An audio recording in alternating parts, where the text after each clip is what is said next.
Halo semua, Assalamualaikum warahmatullahi wabarakatuh. Baiklah, di sini saya akan mengedukasikan tentang sanitasi lingkungan, pencemaran air di pemukiman masyarakat. Sebelumnya saya akan memperkenalkan diri. Perkenalkan, nama saya Novita Mohi, NIM 1870406. Saya mahasiswa dari Program Studi Ilmu Kesehatan Masyarakat Universitas Negeri Manado. Sanitasi lingkungan. Sanitasi lingkungan merupakan status kesehatan suatu lingkungan yang mencakup perumahan, pembuangan kotoran, penyediaan air bersih, dan sebagainya. Sanitasi lingkungan juga merupakan salah satu usaha untuk mencapai lingkungan sehat melalui pengendalian faktor lingkungan fisik, khususnya hal-hal yang mempunyai dampak merusak perkembangan fisik, kesehatan, dan kelangsungan hidup manusia. Sanitasi lingkungan lebih menekankan pada pengawasan dan pengendalian atau kontrol pada faktor lingkungan manusia seperti penyediaan air, menjamin air yang digunakan oleh manusia bersih dan sehat, pembuangan kotoran manusia, air buangan dan sampah. Individu dan masyarakat terbiasa hidup sehat dan bersih. Makanan atau susu, menjamin makanan tersebut aman, bersih dan sehat. Antropoda binatang pengerat dan lain-lain. Kondisi udara bebas dari bahan-bahan yang berbahaya dari kehidupan manusia.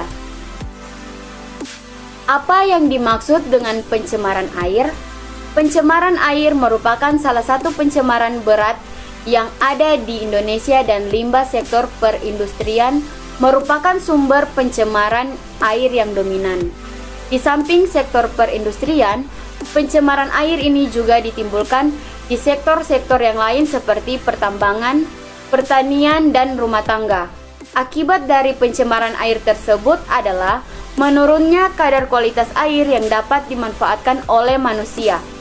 Pencemaran air adalah pencemaran limbah menjadi anaerobik sehingga air sungai busuk dan tidak sehat lagi bagi pertumbuhan mikroorganisme, flora, dan fauna air itu. Lingkungan hidup yang demikian ini sudah rusak dan tidak layak lagi bagi kebutuhan hidup kita. Penyebab terjadinya pencemaran air. Yang pertama, sumber kontaminan langsung. Sumber langsung meliputi efluen yang keluar dari industri, TPA, rumah tangga, dan sebagainya. Yang kedua, sumber kontaminan tidak langsung. Sumber tak langsung adalah kontaminan yang memasuki badan air dari air tanah atau atmosfer berupa hujan.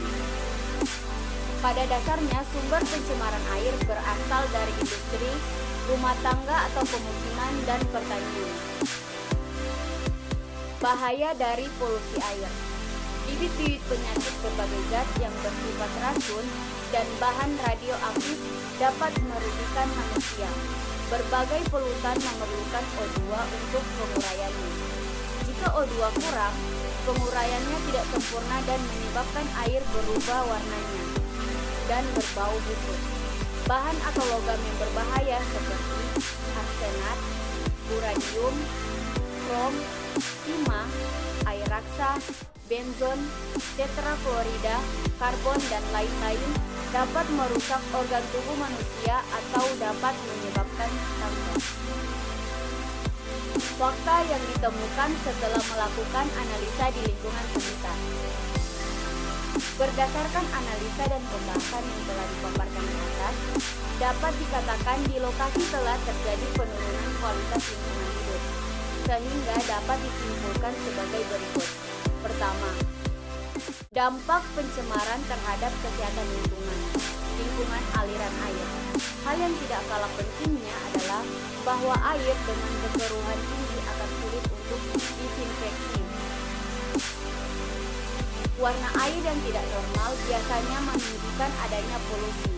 Warna air dibedakan atas dua macam, yaitu warna sejati yang disebabkan oleh bahan-bahan berlarut dan warna semu yang selain disebabkan adanya bahan berlarut juga karena adanya bahan tersuspensi, termasuk diantaranya yang bersifat koloid.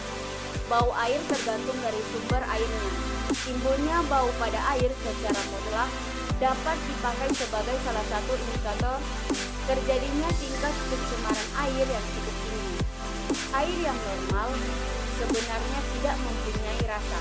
Apabila air mempunyai rasa, kecuali air laut.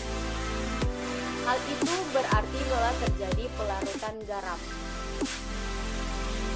Perlu adanya tindakan nyata dari seluruh lapisan masyarakat untuk memperbaiki kualitas perairan yang ada, yaitu dimulai dari diri sendiri untuk secara bijak melihat lingkungan sebagai suatu kesatuan yang tidak terpisahkan dari manusia dan menaati peraturan yang ada.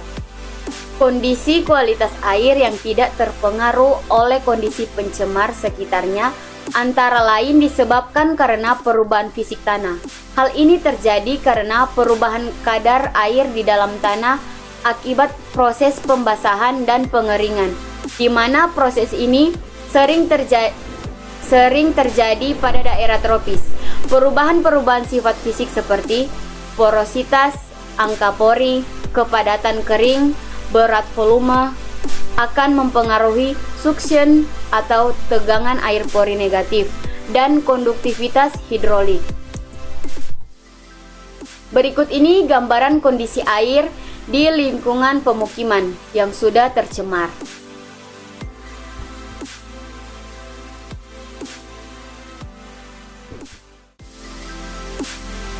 Itulah video saya. Terima kasih.